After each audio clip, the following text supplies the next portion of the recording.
The Huntsman by Anton Pavlovich Chekhov.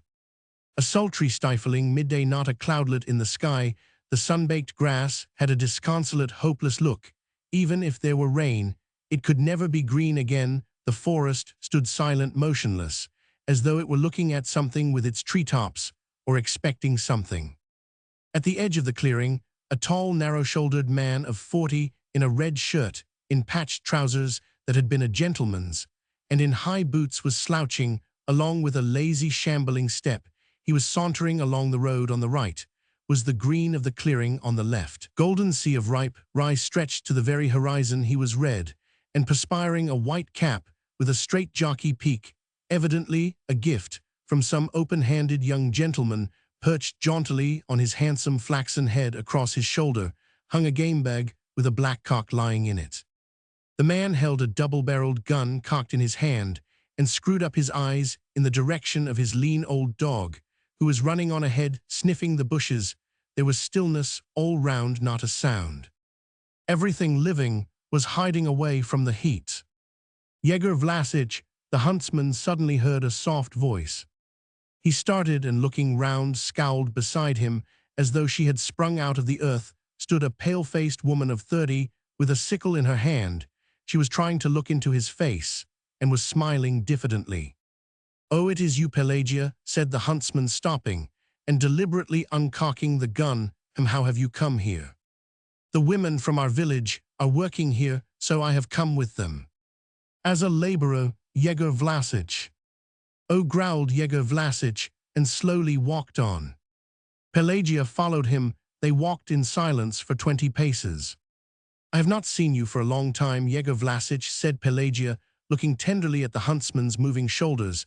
"I have not seen you since you came into our hut at Easter for a drink of water. You came in at Easter for a minute, and then God knows how drunk you scolded and beat me, and went away. I have been waiting and waiting. I've tired my eyes out, looking for you. Ah, Yegor Vlasic, Yegor Vlasic, you might look in just once."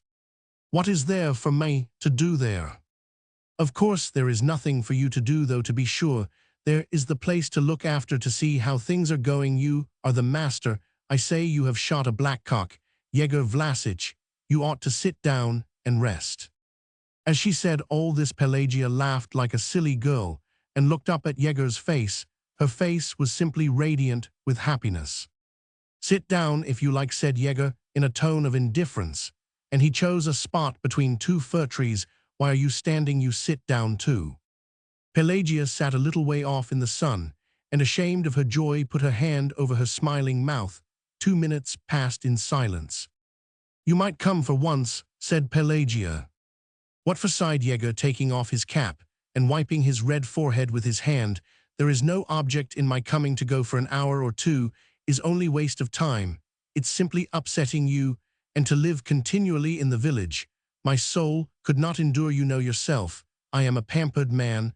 I want a bed to sleep in, good tea to drink, and refined conversation. I want all the niceties, while you live in poverty and dirt in the village.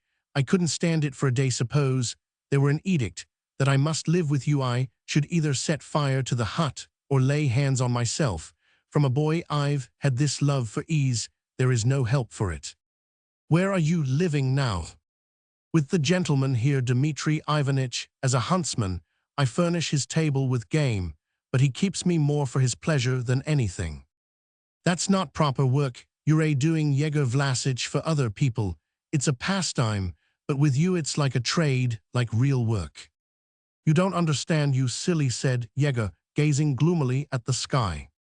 "You have never understood, and as long as you live you will never understand what sort of man I am.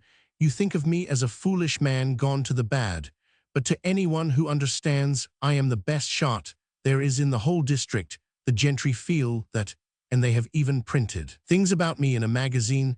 There isn't a man to be compared with me as a sportsman, and it is not because I am pampered and proud that I look down upon your village work. From my childhood, you know, I have never had any calling apart from guns and dogs.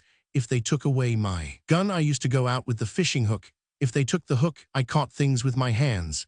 And I went in for horse dealing too. I used to go to the fairs when I had the money, and you know that if a peasant goes in for being a sportsman or a horse dealer, it's goodbye to the plow. Once the spirit of freedom has taken a man, you will never root it out of him. In the same way, if a gentleman goes in for being an actor, or for any other art, he will never make an official or a landowner. You are a woman, and you do not understand, but one must understand that. I understand, Yegor Vlasic. You don't understand if you are going to cry. Roman 1, I'm not crying, said Pelagia, turning away. It's a sin, Yegor Vlasic. You might stay a day with luckless me. Anyway, it's 12 years since I was married to you, and there has never once been love between us. Roman 1, I am not crying. Love, muttered Yegor, scratching his hand. There can't be any love. It's only in name. We are husband and wife. We aren't really. In your eyes, I am a wild man, and in mine you are a simple peasant woman with no understanding. Are we well matched? I am a free, pampered, profligate man, while you are a working woman going in bark shoes and never straightening your back. The way I think of myself is that I am the foremost man in every kind of sport, and you look at me with pity. Is that being well matched? But we are married, you know, Yegor Vlasic, sobbed Pelagia. Not married of our free. Well, have you forgotten you have to thank Count Sergei Pavlovich and yourself out of envy, because I shot better than he did. The Count kept giving me wine for a whole month, and when a man's drunk, you could make him change his religion, let alone getting married to pay me out. He married me to you when I was drunk, a huntsman to a hergel. You saw I was drunk. Why did you marry me? You were not a serf. You know you could have resisted, of course. It was a bit of luck for a hergel to marry a huntsman, but you ought to have thought about it. Well, now be miserable, cry. It's a joke for the Count, but a crying matter, for you beat yourself against the wall. A silence followed. 3 wild ducks flew over the clearing. Yegor followed them with his eyes, till transformed into 3 scarcely visible dots, they sank down far beyond the forest. How do you live? He asked, moving his eyes from the ducks to Pelagia. Now I am going out to work, and in the winter I take a child from the foundling hospital and bring it up on the bottle. They give me 1.5 rubles a month. Oh.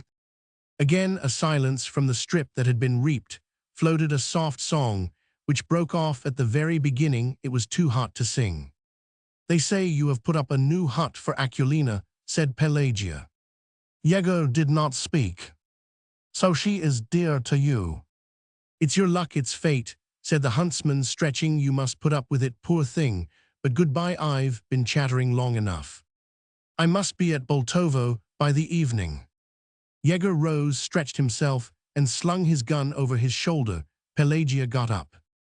And when are you coming to the village? She asked softly. I have no reason to. I shall never come sober, and you have little to gain from me drunk. I am spiteful when I am drunk. Goodbye. Goodbye, Yegor Vlasic. Yegor put his cap on the back of his head, and clicking to his dog went on his way. Pelagia stood still looking after him. She saw his moving shoulder blades, his jaunty cap, his lazy, careless step, and her eyes were full of sadness and tender affection. Her gaze flitted over her husband's tall, lean figure and caressed and fondled it. He, as though he felt that gaze, stopped and looked round. He did not speak, but from his face, from his shrugged shoulders, Pelagia could see that he wanted to say something to her. She went up to him timidly and looked at him with imploring eyes. Take it, he said, turning round. He gave her a crumpled ruble note and walked quickly away. Goodbye, Yegor Vlasic, she said mechanically, taking the ruble. He walked by a long road, straight as a taut strap. She, pale and motionless as a statue, stood, her eyes seizing every step he took. But the red of his shirt melted into the dark color of his trousers. His step could not be seen, and the dog could not be distinguished from the boots. Nothing could be seen but the cap, and suddenly Yegor turned off sharply into the clearing, and the cap vanished in the greenness. Goodbye, Yegor Vlasic, whispered Pelagia, and she stood on tiptoe to see the white cap once more.